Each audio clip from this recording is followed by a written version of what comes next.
Hello. I am going to just jump right in and there's a mess behind me because of that cat. About 2 minutes ago, she just knocked everything down. Which means she's fitting in really good. As you can see, she's thinking about doing what? That, see there. I should have known that would happen when you have a cat. Anyway, so today first of all, I just want to, again, thank you for joining and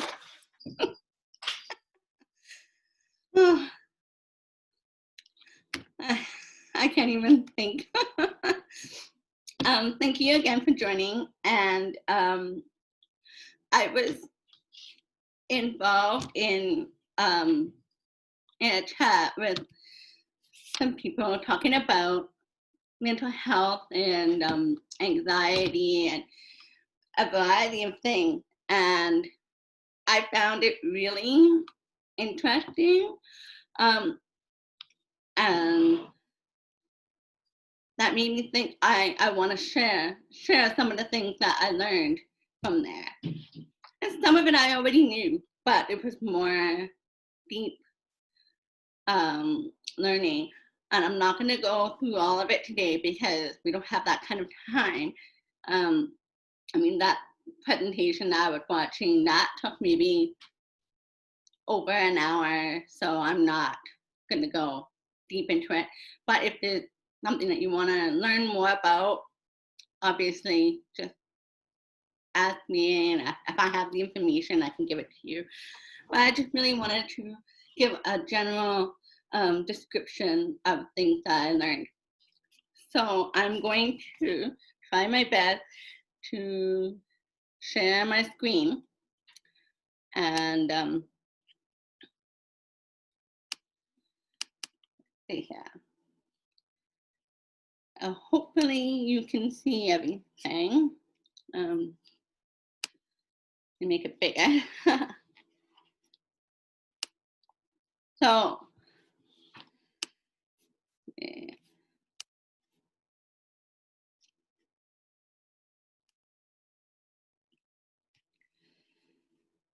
There.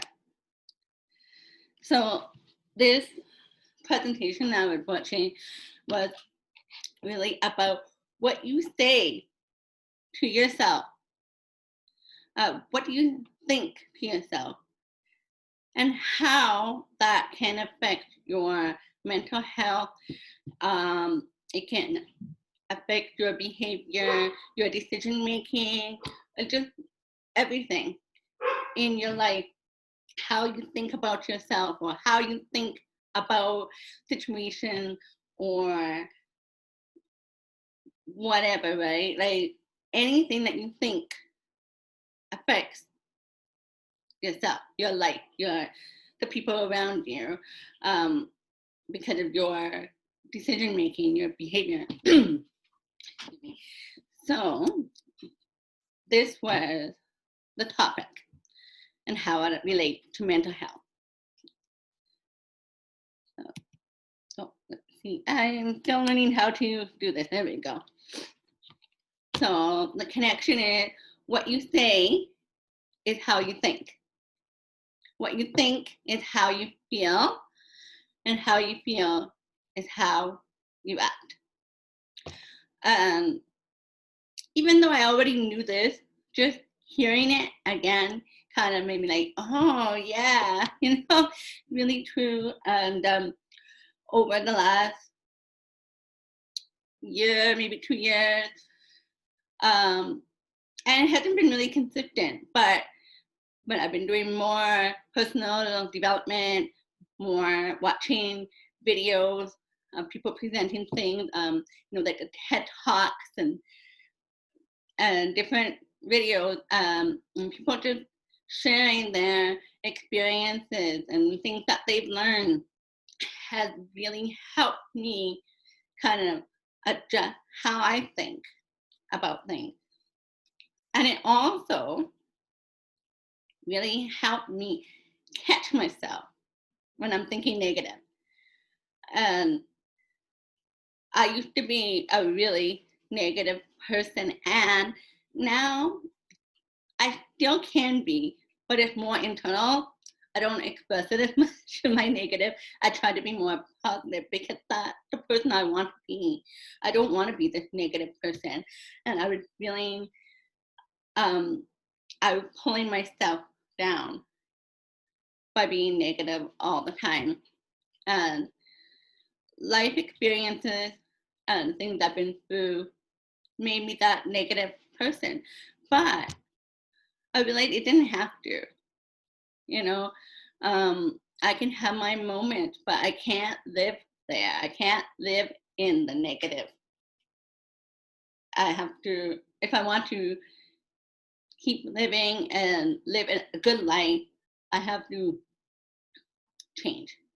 So this phrase, what you think or what you say to yourself is how you think. And what you think is how you feel, and how you feel is how you act. Oh, okay, so that that presentation I did was talking about the most common cognitive dysfunctions. I don't know if I pronounced those right. And down here you can see this is where the information comes from. It's an old book. I didn't read the book. This is from that presentation that I watched. No, there are 11 common ones. There we go. No, as you're watching, see if anything applies to you. Do you recognize yourself? And this one here, all or nothing thinking. Um, black and white, opposite. And this one I feel kind of applied to me. Not so much in terms of,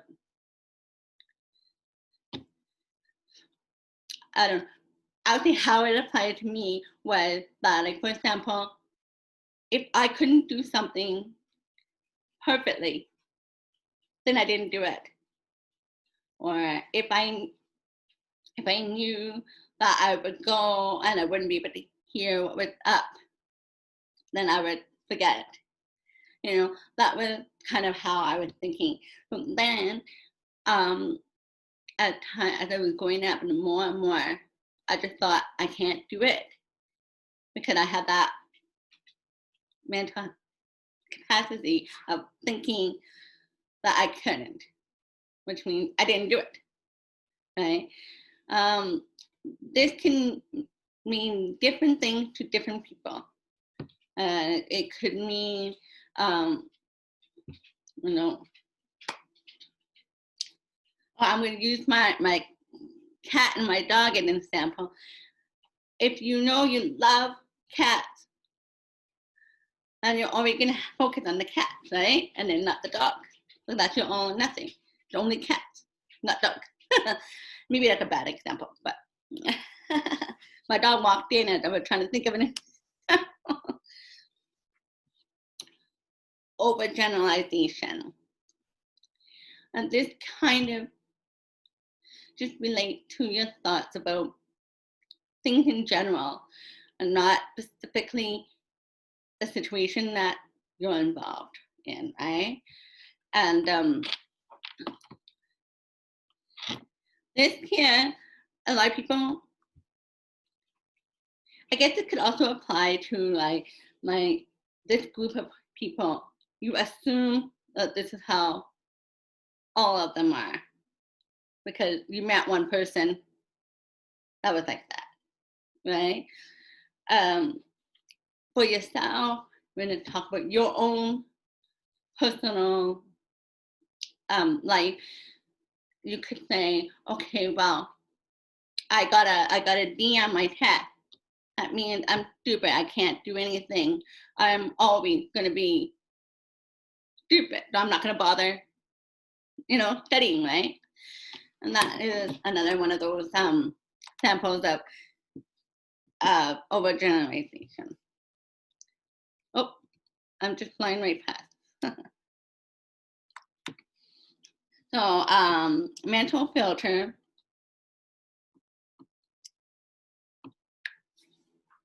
This one here is more about how, well, I'm going to read my notes so I don't.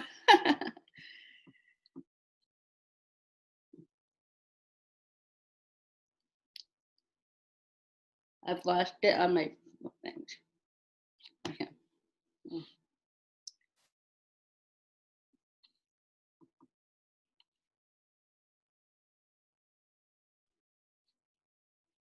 Yeah, I found it. And okay. Yeah. So there, yeah. This one here is really like focusing on your negative experience or negative something that somebody said to you, or like if you're applying for jobs and the very first interview you had, they said no, they're not going to hire you, and then you never apply for that kind of job again. That is the negative thinking. Disqualifying the positive, and it again the same kind of thing. And in this case, you have the positive experiences, but you think, well, it was a fluke. it was a one-time thing, you know. You find a $5 bill on the ground. Oh, look, I got $5. Oh, that would never happen again. You can't focus on the positive things that happen, because 99% of the time that's not going to happen. Right? So that is this one. Or like your boss says, oh, wonderful job, good job, and you think, oh no, I don't think they really mean that. They're just being nice, because most of the time your boss is saying, okay, you can do better. So it it's affecting your work, because you think, well, he's not going to be happy no matter what I do. Right?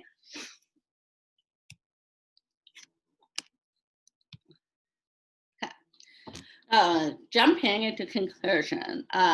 This one is, oh, I jumped too far. Jumping into conclusion with a mind reading. This one here is, you're just assuming what's happening around you.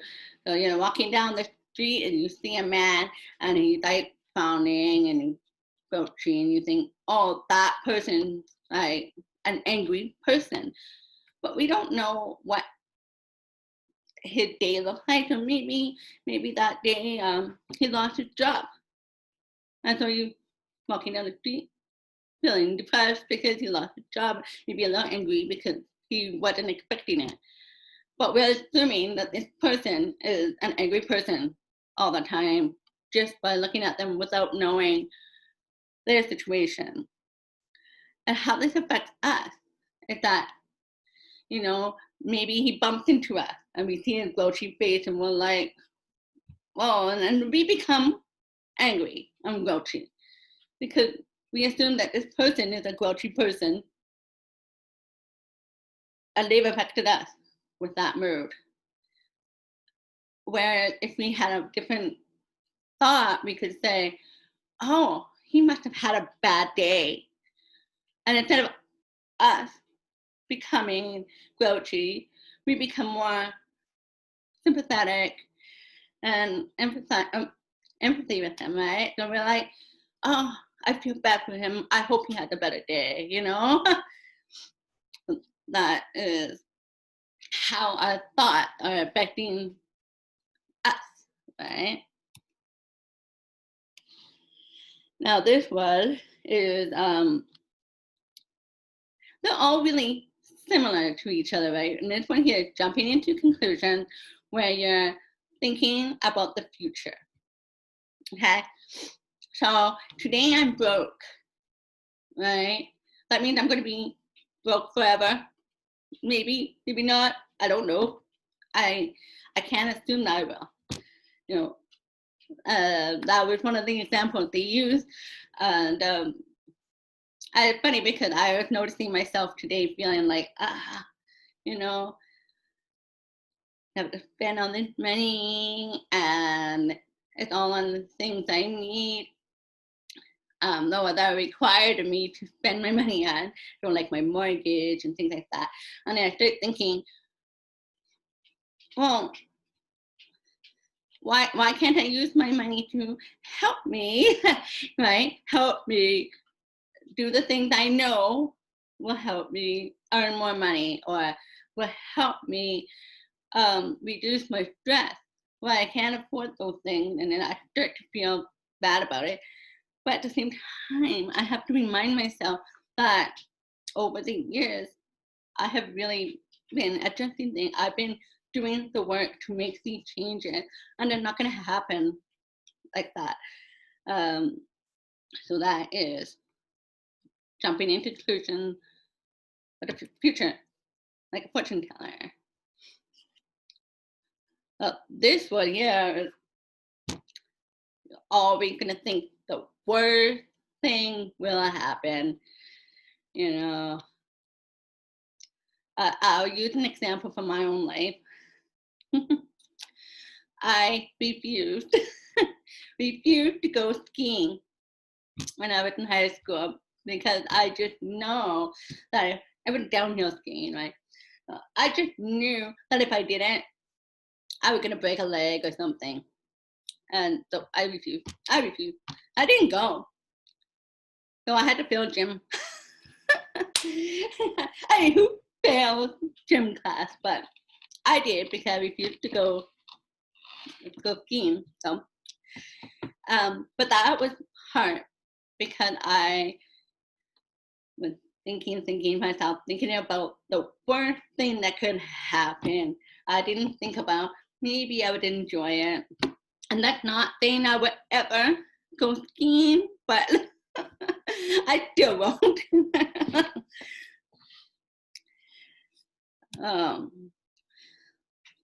Emotional reasoning. Well, this one is more when you allow your emotions about a specific situation to affect your decisions, right? I'm just going to see what the example here is.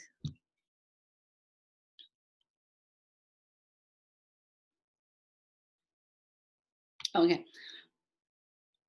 Okay, so for example, we think somebody is feeling one way. So let's say your friend, something happens and your friend is upset, and you think that they're upset because of you. But maybe they're not. We don't know, right? But you question everything about your friendship up until now because they're upset, and you think it because of yourself, right? That emotional reasoning. There's the should statements.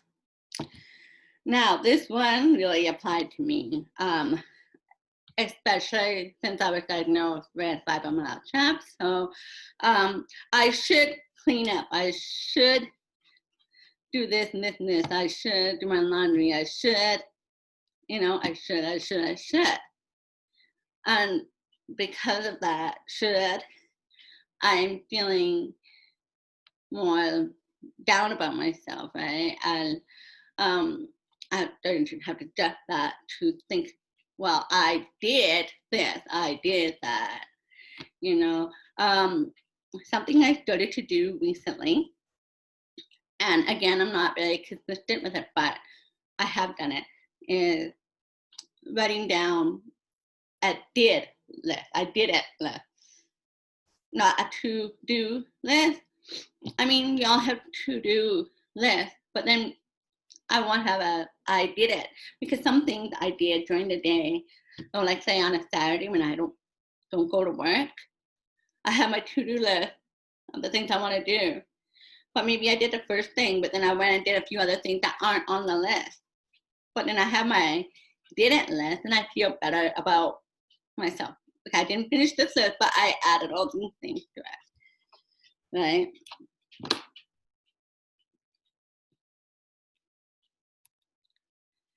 Oh, labeling and mislabeling. So in this case, it's when you give yourself, you know, a name, a label, or you know, like you say, I'm stupid because I failed one test, right? Or you know, we get another example here. Or like you're labeling another person. So in my example here is that, you know, like a waiter brings the food and then the customer leaves but forget to say thank you. And then, you know, the waiter thinks, oh, what a rude person, right? That is mislabeling another person or giving them a label as a rude person. So, and this is the last one. Personalization. Again, this is when you're blaming yourself for everything. You blame for anything that goes wrong, and you take it personally when something happens. So, you know, like a parent maybe, you know, allow the little kid to walk ahead of them, and then the kid falls, and then you blame themselves because they weren't holding the child's hand, right? So this is blaming yourself thing, and then you start thinking negative about yourself. And so that was my last one. Those are the 11 top cognitive dissociation. And the book, or the author of the book, have added some other ones, but they're maybe not as common. And you can always research them. Beck and Burns. So, like I said, I've never researched it myself, but that presentation, I was watching it and like, hey, you know, that makes sense. That makes sense. That's me, or that was me before, not now, but before. That was something that I was able to jump. I never had a name for it, or I never really knew that it was a thing. I just always knew that I didn't like how it was being negative all the time, and I wanted to change that. You know, I'm not perfect. I mean, I still have my negative days, and I still, you know, vent out sometimes. But I think overall, I've been really able to start to see more positive things, and because I'm starting to see those positive things, I'm more motivated to keep pushing, working hard to get those more positive things, right? And I'm starting to notice some positive things are coming to me. And you know, it's really small changes right now, but I have to, you know, believe that it will change for me one day. One day gonna be like, I'm gonna look back to now and say, well, you know, look at Terri in 2020 when you know everything was like chaotic, and she, you know, trying to be positive, right? Because she was trying to be positive in 2020. Look at her now, and it's 2025 or something, right? You know, so I think all of these things are just you don't need to decide which ones are you. It's just to help you realize that your thoughts affect everything. And so that used up the full half hour, and I didn't even go into all of it. So thank you again for joining, and I'm gonna do the stop share. Really, I find this interesting, and even though we only have like 2 minutes left, if there's any questions, just drop them in the comment. And if you don't have any questions, that's fine. We can you can always message me later too. And definitely take the time to recognize your thoughts. So when you're thinking, you know, you're washing the dishes and you're thinking something negative, or even not necessarily negative, but just you know, something that affects your mood, recognize it, put it down on a piece of paper, and then, you know, and think to yourself, how could I make this statement? What is a positive statement I could replace this with? Instead of saying, oh, I failed this test, I'm stupid. You could say, I failed this test, so I need to learn how to study better. I need to, I'll give you an example. One of my friends, not long ago, she just recently went back to school, and she had like a quiz, and she didn't do good. And she asked people, she said, what's the best way to study so that you remember the detail, right? So she was remembering all the names of things, but not the details. So some people who were in that field or who had done it before told her their little tricks, and then the next test she had, she aced it. So it was a matter of, she could have just said, oh, I give up. But instead she recognized the issue. The issue wasn't that she's stupid. The issue was that she didn't know how to put that information in her head with the details, the little things, not just the big first word of the description or whatever, right? So anyway, that's it for today, because 7:30, and we'll see you next week. Thank you again, and if you have any questions, just message me anytime. Okay? Good night.